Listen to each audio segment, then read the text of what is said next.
Alright guys, welcome back. We're going to be doing a Linux installation within EVE-NG. And with this, you can do a full Linux distribution within EVE-NG with whatever size hard drive you want. You can adjust the RAM, so on and so forth, and it's perfect for doing all the testing that you need, whether you want a small Linux server like Apache or something for some basic HTTP testing, or you want to do Kali so you can do a little bit more of the penetration testing, or just some security testing within your topology, or even just to generate traffic. You'll have this here. So with that being said, let's go over to my FileZilla, and as you can see, I already have it open, and we want to make sure that we're in the QEMU folder in the directory opt/unitlab/addons/QEMU. And once you're there, you want to make sure that you create a folder. In this case, I've created one that's labeled Linux-Kali-2017.2. Now, following the EVE-NG labeling scheme, you must have it all lowercase, and it must have a hyphen, so it must be Linux dash, and whatever follows that is whatever you need to differentiate it from the other images. So as you can see, I have my Linux-Kali complete. That one states that this is a full template one that I've set up, and this one's the one that I'm going to need to start from scratch. So most of you should have already downloaded your Linux distribution ISO, whatever distribution you chose, whether it was Ubuntu, Kali, or any other ones. In this case, we're doing Kali.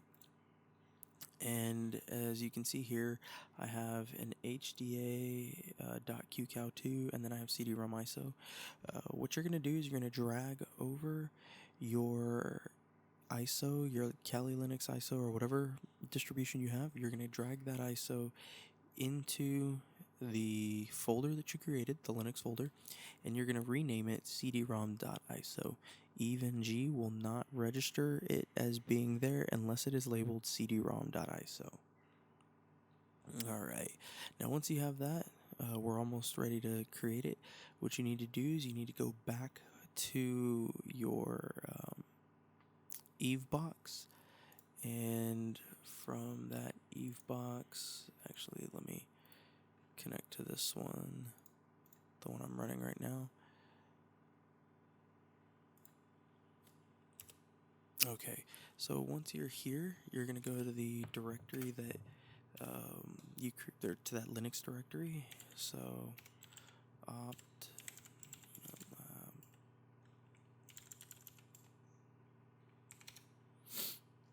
Alright, now we're in that directory, and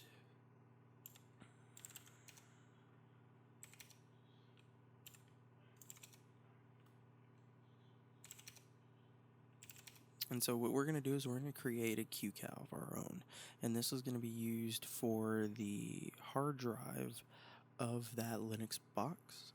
So you're going to run the QEMU image, and you're going to create, and we're going to label it HDA.QCOW2, and you're going to give it a size of 30 gigs. Alright, once that's complete, you will see that you have an HDA QCOW2 right here. But as you can see, 30 gigs, so let's go back over here and let's go to this folder, the QEMU, and refresh it. And as you can see, it has created the HDA.QCOW2 file. Now what you'll do is you'll move that into you should have already created it in the Kali folder, and it'll be as shown here. Now we're ready to begin. So what you'll do is you're going to go over to a brand new lab.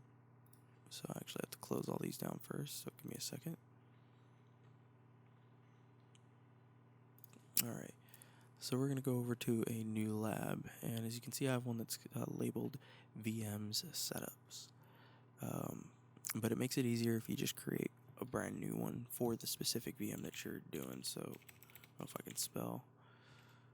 Alright, so Kali setup, hit save, and then we're going to go to node, and we're going to scroll down until we see Linux. So as you can tell right here, we have Linux.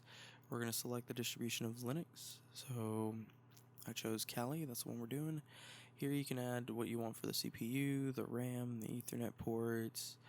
We're going to leave it as VNC. Now there is another setting you can do, and that's for another video, where you can do telnet only for those that are VNC. For those that are going to be like command line only servers. To make this go a little smoother and quicker, I'm going to do 4 gigs, 2 CPUs, and we're going to hit save. And then we do want to connect it to the network so that we can update it. So you're going to go attach it to Management Cloud 0 or whatever it's set for your connection to your LAN. And we're going to make that initial connection there. Now we're ready to just start it up.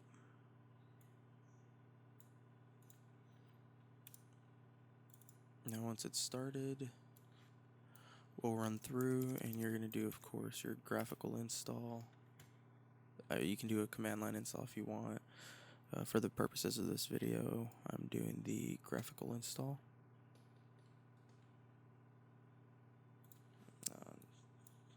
Moving over onto my other screen, it likes doing that.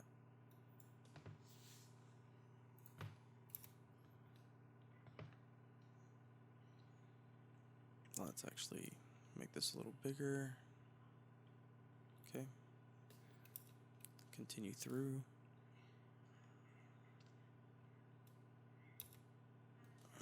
Okay.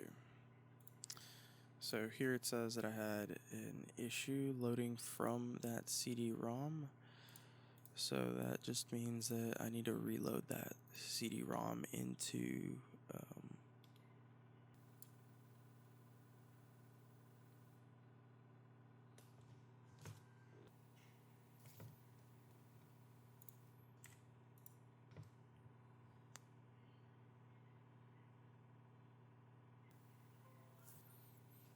Alright, so I've loaded it back up. I'm going to rename it CD-ROM. Alright, so here it goes. It's loading through from the disk after I uploaded the new one.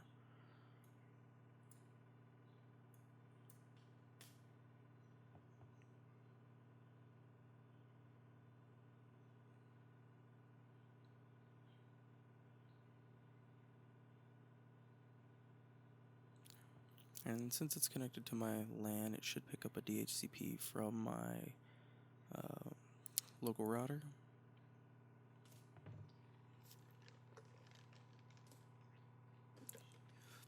Just go through with your normal configuration.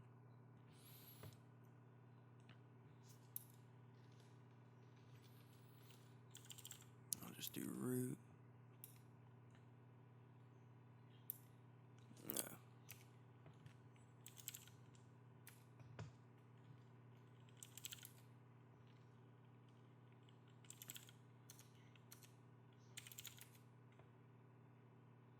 Alright, so enter a time zone here.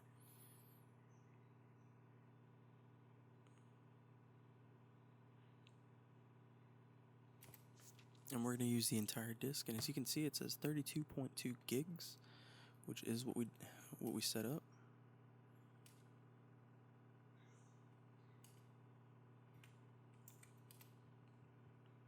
We'll make those changes to the disks.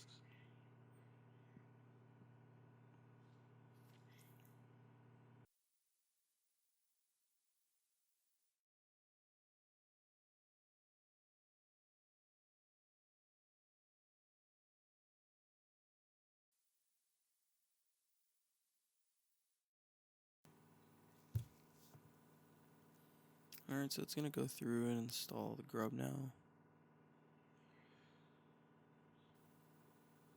This is another one that's going to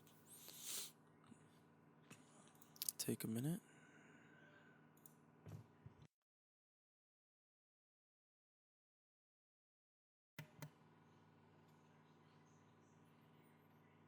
And I'll be back when it finishes the installation. Alright, the installation is complete. So now we're going to continue.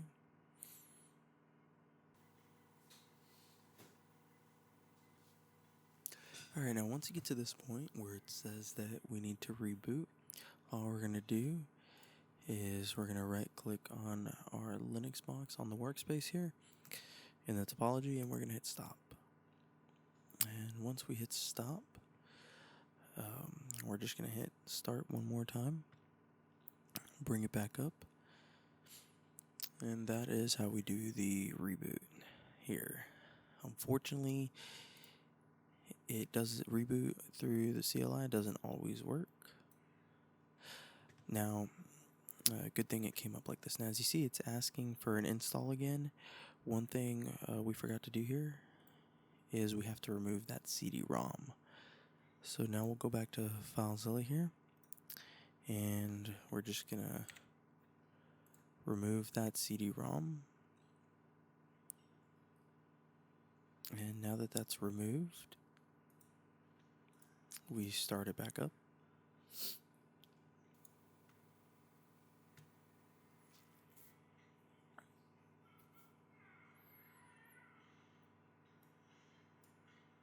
Oh, it's still doing it again where it goes to the other side. Okay.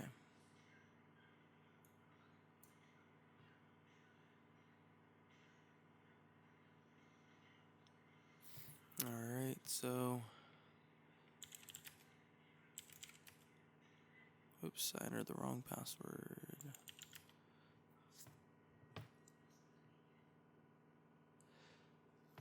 Alright, so as you can see here, we've created our Linux box, and now since this is going to be your template, you want to do whatever you want to this, whether you want to put any programs on here, whatever, you know, like Snort or anything else. Make sure you update it. Okay, so go through, update it, go through, upgrade it. And like I said, add whatever you need to add to it.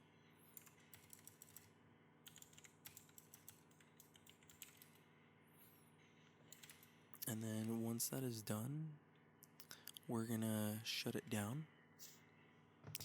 And you do want to make sure that you clear out any of the settings for the NIC.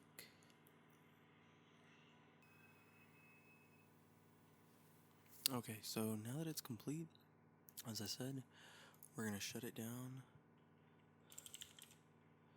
So just do a quick power off would be sufficient. Close it out. Alright, so it's powered off now. And what we're going to do is you're going to go to the side over here, and you're going to go to lab details. And the key thing is this lab ID. We're going to copy that, because what that's going to do is that's going to tell you where in Eve this VM in particular is saved.